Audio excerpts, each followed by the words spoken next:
KTR మాట్లాడుతున్నారు live లో చూద్దాం. People need voices. Population has increased. So therefore, number of seats increased. Yes. But why don't we do this? Normally, all of you know, all the media people also know. A first point of call for a citizen when there is a problem is possibly the local MLA. If not the local corporator or local sarpanch, it could be the local assembly constituency representative. So what we are proposing is, I think union government should go ahead and increase the number of assembly seats within a specific state so that wherever there is an increase in population, all those challenges with respect to representation, with respect to better administration, decentralization, etc. can be tackled. You know why? Because number of MLAs being altered within a state does not tip the federal balance. But if you start tinkering with the number of MPs who are representing in parliament, that will certainly disturb the federal balance. MLAs regularly take care of policies at the state level. But MPs, members of parliament, take care of policy at the national level. So therefore, maybe either keeping the number of MPs the same and increasing the number of MLAs so that decentralization can be a via media kind of a solution to delimitation. That's one approach we are proposing. Or secondly, if you are increasing the number, if you are determined to increase the number of seats, then what we are proposing is maybe take the national average growth rate or maintain the same proportion for every state.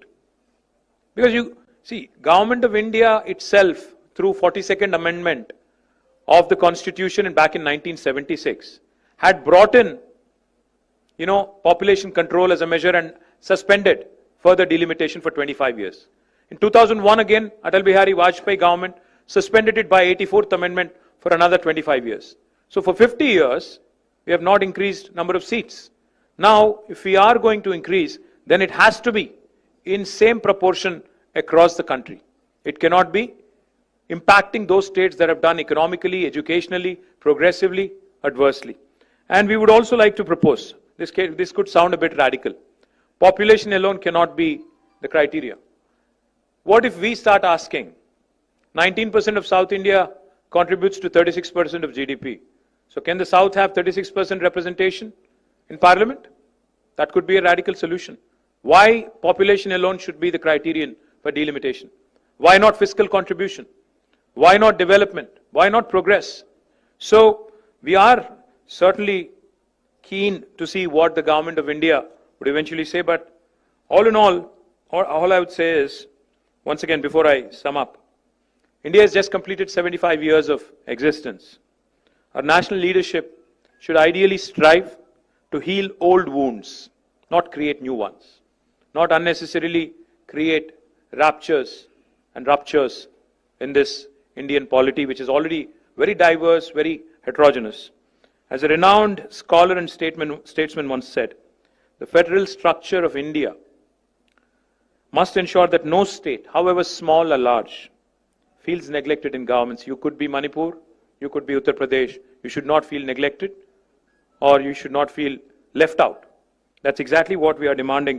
And once again, I'd like to repeat, if India truly has to become a superpower by 2047, the order of the day is cooperative federalism, not coercive federalism. Jai Telangana, Jai Hind. Thank you. నేనేం చెప్పాను అంటే భారతదేశంలో 1976లో ఆనాటి అప్పటి ప్రభుత్వం 42వ రాజ్యాంగ అధికరణం ద్వారా సవరణ ద్వారా వారు ఆనాడు నంబర్ ఆఫ్ సీట్స్ మీద రెస్ట్రిక్షన్ పెట్టారు. ఇప్పుడు మళ్ళీ ఏ రాష్ట్రాలు అయితే జనాభా నియంత్రణ పాటించాయో, కుటుంబ నియంత్రణ పాటించాయో వాటిని పనిష్ చేసే విధంగా వ్యవహారం చేస్తామంటే ఇది సరికాదు, ఇది మంచిది కాదు, దేశానికి మంచిది కాదు. అందుకే